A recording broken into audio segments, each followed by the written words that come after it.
Shaitanirrajim. Bismillahirrahmanirrahim. Assalamu alaikum everyone. I wanted to continue with our review series on the Code Evolved. This video will be talking about stage 1. So as you know, in our class, Sheikh divided the periods of evolution into 7 main categories, and so the first one is what we'll start with today. It's obviously the area of the Apostleship. So this is sort of like when modern day Islam came to be, and so the time of the prophethood in the 23 years that he was a prophet, so approximately from 609 to 632 when he passed away. So some background on this time. Makkah at the time was known to be a very culturally rich city, and so this influenced sort of the people in it, and many people were very wealthy and had very fancy houses, were very culturally rich, and so they felt like they had a lot to lose from Islam and from accepting its teachings, which were very against their current lifestyle. Another attribute of the society is that people had very strong alliances to their tribes and to their blood relatives, and at the time that Islam came, it was inconceivable for people to be united under anything other than tribes or blood relationships. And so the idea that you could be united under something like just a common religion was really new and sort of like a really difficult concept for a lot of people to accept at the time as well. So during this time, they're sort of divided into 2 main intervals, so the Meccan period versus the Madani period, and the legislation and the revelations that were revealed during each of these periods are quite distinct. So the Meccan period, first of all, anything that happened before the Hijrah is known as the Meccan period, and anything that was revealed after the Hijrah was known as the Madani period, regardless of geographic location. So even if, or actually there were even some surahs that were revealed in Mecca after the Hijrah, but because it was after the Hijrah, they were referred to as Madani surahs even though they were in Mecca. And so some of the distinctions as far as their themes, the surahs in Mecca, or the Meccan surahs I should say, were known as focusing on establishing Tawheed and just like establishing your faith in general, and they talked a lot about the hereafter, about morality, about the rules of worship. So the idea was sort of to strengthen everyone's basic faith, whereas the Madani surahs were more focused then on building community and building a society.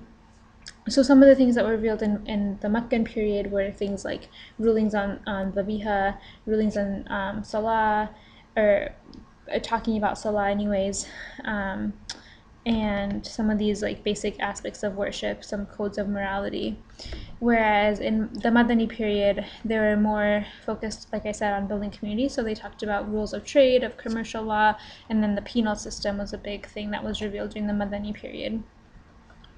In addition, there are 2 main treaties that are very influential in this time period that we talked about. And so the first one was the first constitution. So this is like a charter of Islamic alliance, so it was within the Muslim community itself, and so sort of establishing their sovereignty and establishing them as a free nation under the flag of Islam, as opposed to being united under tribalism or blood relationships as they were historically.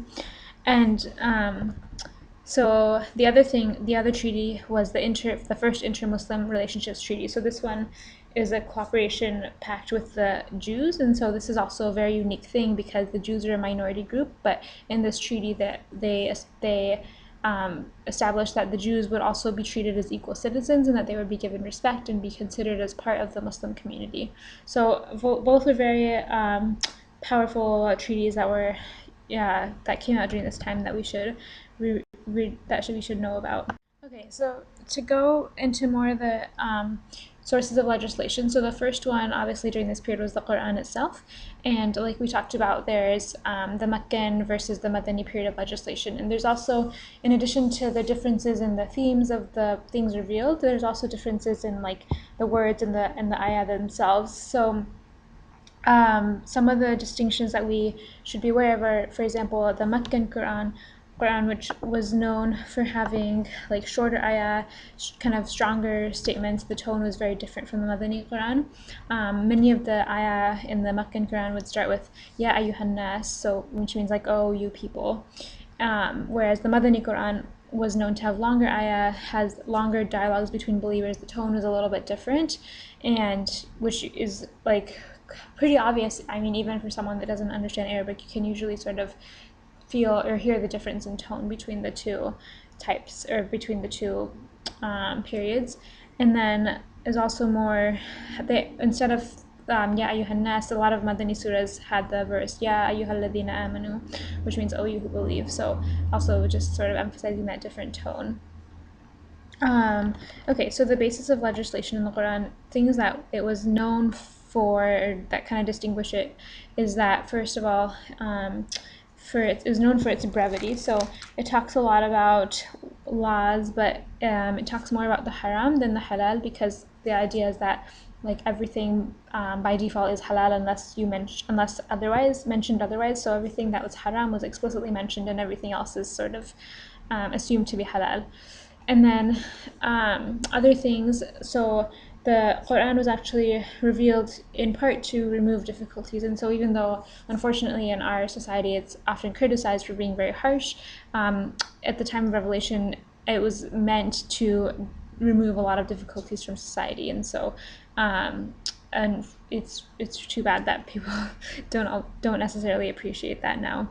And then other things, like it was revealed to reduce some religious duties. So for example, it gave us the permission to shorten our prayers when we're traveling, to not fast when we're traveling. These things were very unique and different from the Jews, who did not have these allowances in their religion. It was also served the purpose of realization of public welfare, so giving more laws for the good of the public, and then also to establish some like universal values of justice and truth and inclusion. The other main source during this time was the Sunnah. So to define the Sunnah, it's basically any fiqh that comes from the Prophet ﷺ in terms of his words or his actions or even his silent approvals constitutes as Sunnah. Some scholars even say that his character and his physical traits are also part of the Sunnah. So hadith itself is like the text of the words, and the Sunnah is the ruling that is extracted from the text. So it's not the hadith itself, but what the hadith teaches us.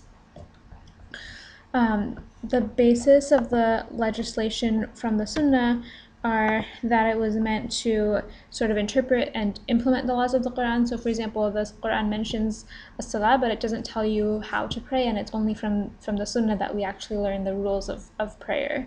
It also helped establish some of the codes of law. It did give us some of the terminology related to law, and it allowed us to do ijtihad. So for example, ijtihad is when